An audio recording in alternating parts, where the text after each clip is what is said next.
अऊज़ु बिल्लाहि मिनश शैतानिर रजीम। बिस्मिल्लाहिर रहमानिर रहीम। बिस्मिल्लाहिर्रहमानिर्रहीम। अस्सलामु अलैकुम वरहमतुल्लाहि वबरकातुहू। हकीम हाफिज़ मोहम्मद अमीन आपकी खिदमत में हाजिर है और आप देख रहे हैं चैनल दानिश शफ़ा खाना।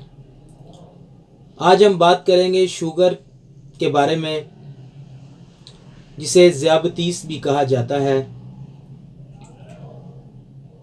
ये बीमारी आजकल आम तौर में मर्द औरत सब में पाई जाती है। शुगर हर एक के अंदर मौजूद होती है, बच्चे से लेकर बड़े तक, बड़े से लेकर बूढ़े तक।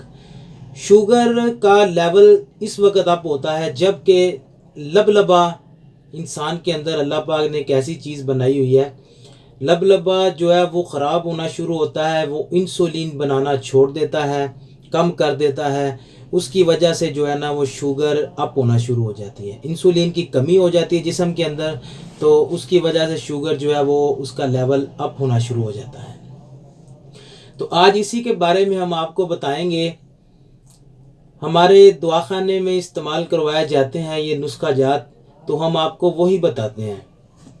शुगर का एक बहुत ही आम अहम नुस्खा है जो कि हम अपना इधर दवाखाने में बनाते हैं और मरीज़ों को इस्तेमाल भी करवाते हैं, और इसका कोई इफ़ेक्ट नहीं है। तीन चीज़ें हैं सिर्फ। तो सबसे पहले तो ये है कि इसका परहेज़ जो है ना शुगर का, ये लाजमी है। परहेज़ के बगैर इसका हल नहीं होता। हमारे पास इस तरह के कई मरीज़ आते हैं, वो चेकिंग करते हैं, उनको चेक करके उनको कहते हैं कि भाई अपना टेस्ट करवा के लाओ। तो वो मरीज़ हमें कहते हैं जी कीम साहब हमें तो इस तरह का कोई मसला नहीं है, तो हम जो है ना बस वैसे ही दवाई खाना चाहते हैं। हमें जो है इसकी बहुत सारी अलामत ऐसी हैं कि जैसे पेशाब आना शुरू हो जाता है, बहुत ज़्यादा पेशाब आता है, जिस्म जो है वो सिकुड़ना शुरू हो जाता है। तो इस तरह की अलामत हैं। तो अब वो मरीज़ कहते हैं कि हमने टेस्ट तो नहीं करवाना, वो फिर अगर कुछ हो जाए तो हम हमारे ऊपर जो है ना वो परेशानी हो जाती है। हम सोचने लग जाते हैं कि ये मसला कैसे हो। यार भाई ये जो बीमारियां हैं ये सब अल्लाह पाक की तरफ से है। शिफा भी अल्लाह पाक ने देनी है, बीमारी भी अल्लाह पाक ने देनी है, तो इसको काबू में रखना चाहिए। तो इसका ये है कि इसके अंदर जो हमारा नुस्खा है उसके अंदर सिर्फ तीन चीज़ें हैं, वो आप नुस्खा इस्तेमाल करें, आपको बड़ा फ़ायदा होगा। पर उसके साथ जो है परहेज़ लाजमी है। परहेज़ में आपने जो है ये बादी अशिया और जो जिस्म के अंदर पानी है उसकी मिकदार कम रखें, ताकि वो लबलबा जो है वो उसको बड़ा फ़ायदा हो, वो अपनी हालत में वापस आना शुरू हो जाए। तो इसका हम ये बताते हैं कि इसका इलाज करने के बाद आप जो है ये मीठा भी खाएं, कोई चीज़ खाएं, इंशाल्लाह शुगर अप नहीं होगी। तो ग़ज़ा के अंदर जो है आपने नरम ग़ज़ाएँ खानी है, जो ताकत वाली ग़ज़ाएँ होती हैं, जैसे ये जो सब्ज़ियां आम, कद्दू, शलजम, गाजर, मूली, ये छोटा गोश्त हो गया, कट्टे का गोश्त हो गया, देसी मुर्ग हो गया, ये चीज़ें आपने इस्तेमाल करनी हैं। और इनको आपने इस तरह तैयार करना है कि हल्की सी काली मिर्च, हल्का सा नमक और आयल के अंदर इसको तैयार करने के बाद आप इसके जब बर्तन के अंदर सालन इसको डालें तो इसके ऊपर एक चम्मच देसी घी का या जैतून के तेल का भी डाल सकते हैं।